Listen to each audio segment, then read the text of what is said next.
Chapter 6.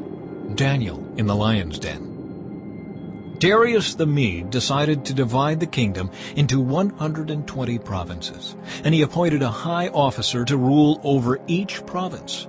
The king also chose Daniel and 2 others as administrators to supervise the high officers and protect the king's interests. Daniel soon proved himself more capable than all the other administrators and high officers. Because of Daniel's great ability, the king made plans to place him over the entire empire. Then the other administrators and high officers began searching for some fault in the way Daniel was handling government affairs, but they couldn't find anything to criticize or condemn. He was faithful, always responsible, and completely trustworthy. So they concluded our only chance of finding grounds for accusing Daniel will be in connection with the rules of his religion. So the administrators and high officers went to the king and said, "Long live King Darius! We are all in agreement, we administrators, officials, high officers, advisors, and governors, that the king should make a law that will be strictly enforced. Give orders that for the next 30 days any person who prays to anyone, divine or human, except to you, your majesty, will be thrown into the den of lions.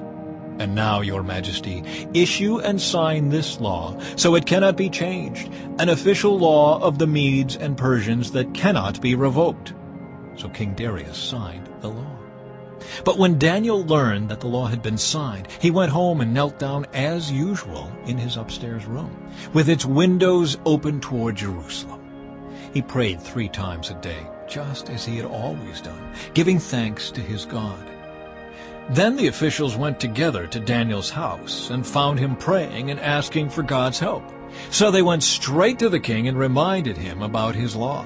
"Did you not sign a law that for the next 30 days any person who prays to anyone, divine or human, except to you, your majesty, will be thrown into the den of lions?"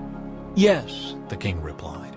"That decision stands. It is an official law of the Medes and Persians that cannot be revoked." Then they told the king, "That man Daniel, one of the captives from Judah, is ignoring you and your law. He still prays to his God 3 times a day." Hearing this, the king was deeply troubled, and he tried to think of a way to save Daniel. He spent the rest of the day looking for a way to get Daniel out of this predicament. In the evening the men went together to the king and said, "Your Majesty, you know that according to the law of the Medes and the Persians, no law that the king signs can be changed." So at last the king gave orders for Daniel to be arrested and thrown into the den of lions. The king said to him, "May your God, whom you serve so faithfully, rescue you." A stone was brought and placed over the mouth of the den. The king sealed the stone with his own royal seal and the seals of his nobles, so that no one could rescue Daniel. Then the king returned to his palace and spent the night fasting.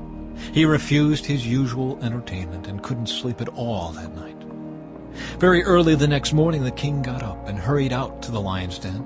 When he got there, he called out in anguish, "Daniel, servant of the living God, was your God, whom you serve so faithfully, able to rescue you from the lions?" Daniel answered, "Long live the king!